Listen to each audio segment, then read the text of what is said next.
Hello, everyone. Welcome back to Poverty's Voice. I have an interesting argument to make. So this came about after the recent shooting in Wisconsin, I think, where the 17-year-old kid brought a rifle to a protest and unfortunately resulted in the death of 2 and the injury of 1 protester. And as of already, there's rhetoric going about this kid is a terrorist. And I want to say this openly. I am very much a supporter of Black Lives Matter.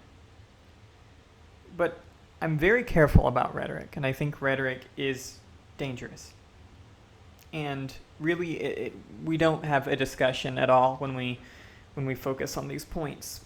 And what I really want to talk about is this labeling that we're putting on each other. Black Lives Matter currently is being labeled terrorist organization. Antifa is a terrorist organization. Back then, the left was accusing those who were doing lockdown protests as acting as terrorists. We're fighting over this definition, which I think is just really, really stupid. So let's look at the word terrorist. It's, in my opinion, a very, very stupid word. And it has no value whatsoever in political discourse. And in fact, it stops political discourse almost. As soon as you use this word, I think you really lack a fundamental understanding of what a loaded weapon that word is and how meaningless it is in any ethical sense. And let's get right into that. Let's talk about that. First, we have to define the word terrorist. So a terrorist is a person who uses unlawful violence and intimidation, especially against civilians, in the pursuit of political aims. Now, there's a reason I highlighted those words. A person who uses unlawful violence and intimidation, especially against civilians in the pursuit of political aims. So, first off, unlawful. What does that mean? Well, the state is the determinant of what is lawful and unlawful. Am I wrong? The state body, we elect them to write laws. They create a set of rules that are either lawful and unlawful. And hopefully the things that are moral are lawful and the things that are immoral are unlawful. That's not always true. We can look, a common example is Nazi Germany, which the prosecution of Jews was lawful, hiding Jews was unlawful. It was a case where what is moral was not always what is lawful. So, pay particular mind to that, because it is a very, very powerful tool that people can use to justify certain acts or to make certain groups look bad. So let's look at violence after this, because it's a person who uses violence and intimidation, and that's important as well, because what is violence? So violence is behavior involving physical force intended to hurt, damage, or kill someone or something. Behavior involving physical force intended to hurt, damage, or kill someone or something. Something is very important there. So if I inflict damage, physical damage, to a unused object out of pure fun, is that terrorism?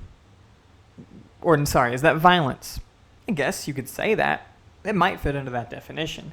Something. So, for this definition, protesting, rioting to be more exact, would fit a form of violence. Now, what if you were implementing a form, some would consider this peaceful protest, because you're not harming or killing anyone. The intent is to direct it towards objects. Honestly, that doesn't really matter for this definition. Behavior involving physical force, hurt, damage, or kill someone or something. So, we're going to be very, very granting towards this definition. So, under this, rioting would be a form of violence. Now, would rioting be a form of terrorism? That's important. A person who uses unlawful violence and intimidation. Unlawful rioting, which is a form of violence, and intimidation is rioting, intimidating to people, especially against civilians. So if you're smashing businesses, are you intimidating civilians in the pursuit of your political aims? Well, by this definition, you are absolutely doing that. By this definition, Black Lives Matter fits terrorism. Now let's be careful here. The state determines what is lawful and unlawful. What are the implications of this? Well, as we've briefly mentioned, are Nazis terrorists? So we've not called them terrorists. But people are very happy to use that and to talk about Black Lives Matter, or to talk about political groups that they do not like who enacting a form of disruption, civil disobedience, which can be, I guess, a form of terrorism by that definition, but we can't call Nazis terrorists. Nazis hold even, and I'm talking about specifically when they were a government. Now, when the government decided what is lawful and unlawful, then nothing they did was terrorism. But those that resisted them were, because they were committing unlawful acts of violence, and they could simply argue that those that supported the government were intimidated. Do you see how this is getting stupid to use? Like, the word is very much meaningless. It is a heavily loaded word with no moral implication whatsoever, almost, because Nazis are not terrorists by the definition, but Black Lives Matter are. So let's talk about Nazis who now have a set ideology that is very, very devastating, such as believing in having an ethno-state, nationalization.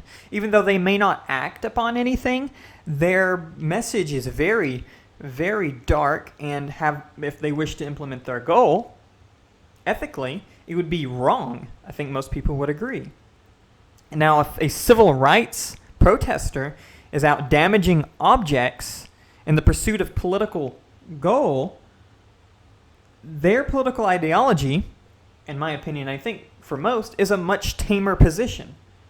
They simply seek to look for inequality. Now, people may disagree if that inequality exists. That's the big argument here.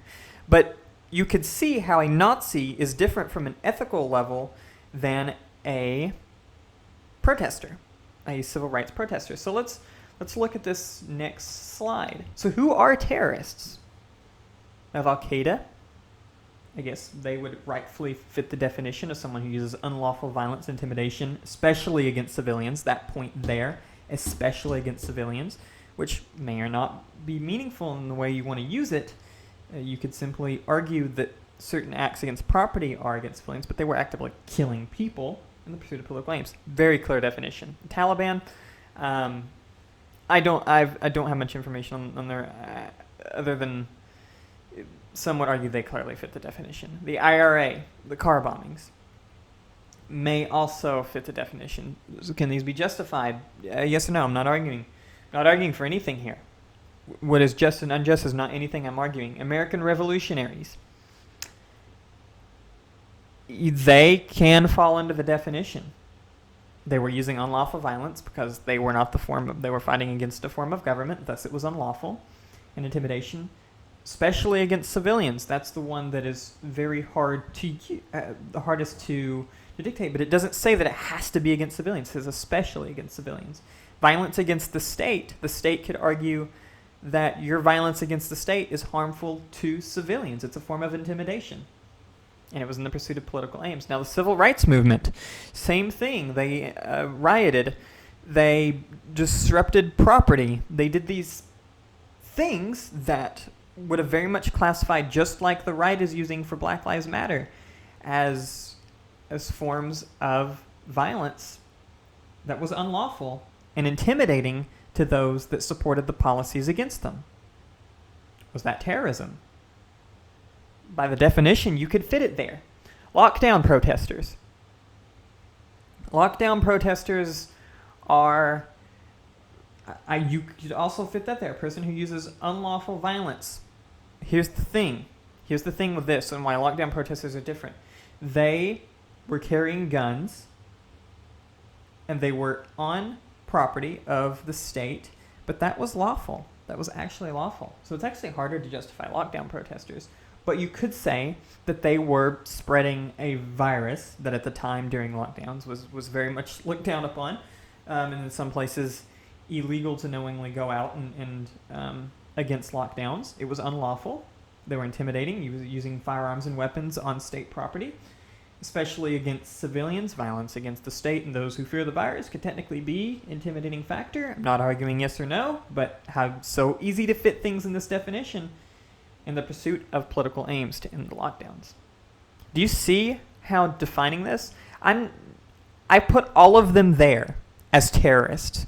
Let's say they are all terrorists, but me labeling them terrorists doesn't show anything if any of these groups are moral or immoral. And that's critical. That's critically important.